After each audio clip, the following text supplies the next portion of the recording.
السلام عليكم ورحمة الله وبركاته.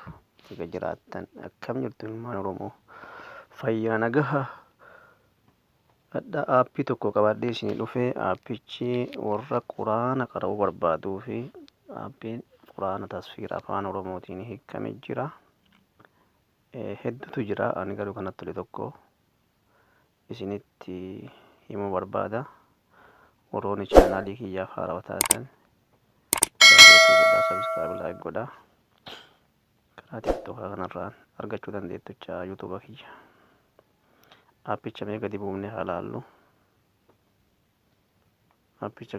haa laallu pileestoorii keessa seennaa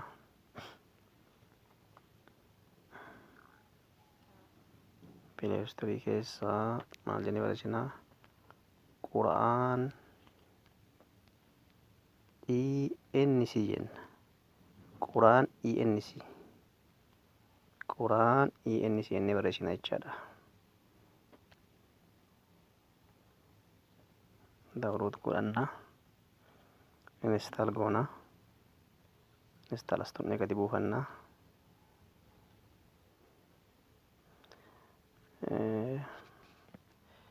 na bira networkiin xiqqoo rakkoo waan ta'eef obsaan eegganna jechaadha.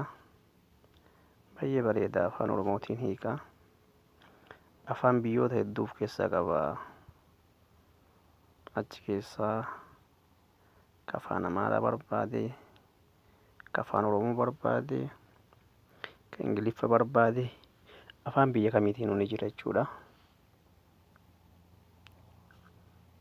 akkasiin oguu gaheera parsentii 92 irra jira inshallah. quraanni gosa baay'eetu jira garuu quraanni afaan oromootiin hiikamu hedduu jira. isinis ka filattanii isintu beeka garuu an arge kun baay'ee tokko natti tolee jira gabbuufadhaatee itti fayyadama inshallah. obsaan inni install ta'aa jira bu'ee jira open jennee seenna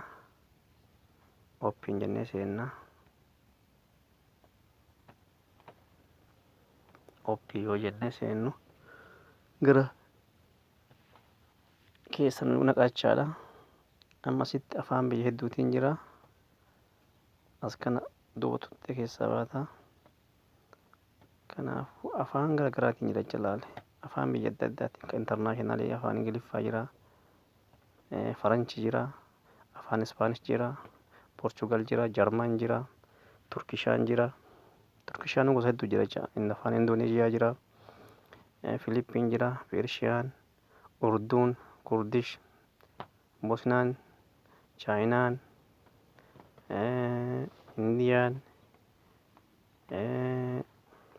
afaan Hausaa afaan Amaaraa kun fakkeen as jira afaan Amaaraa kun as jira afaan Oromoo kun asira afaan Oromoo translation jedha isarratti cuqaamna suuraan hundi as jira suuratul faatiyaa suuratul baqaraa suuratul imraan jedha fakkeen nammee suuraa faatiyaa irratti cuqaamne ilaalla. asitti sagalee taphachiifte kun sagalee bakka tana dhoofte sagaleedhaan bismillahirrahmaanirrahiim jedha. afaan oromootiin ammoo jira kanan maal jedha maqaa rabbii akkaan mararfataa akkaan raammata godhaa ta'eetiin jedha hiikkaan isaa jecha sagaleen taphachiisee ilaala.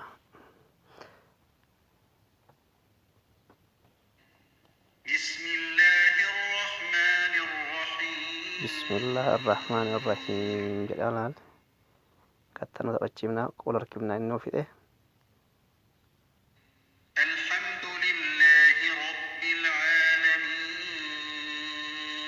alhamdulillahi rabbil aalamiin faaruun hundi kan rabbii gooftaa aalamaatii jedha afaan oromootiin jechaadha. sagaleen taphachiistaa ammas kattaan as dhuftee dhoofta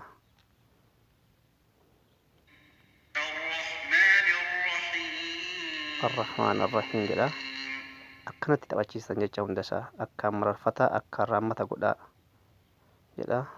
suuraa hundinuu as keessa jira jechuudha. aga suuraa 414ti suuratul Ikhlaas jira, suuratul Masad jira. Akkasiin ilaalaa irraa fayyadamaa isiniin jedha. Assalaamu alaikum warahmatullahi wabarakaatu. Warri chaanaalii kiyyan beekne shaashee tuubiidhaati. Sarchi godhaa isiniif baya.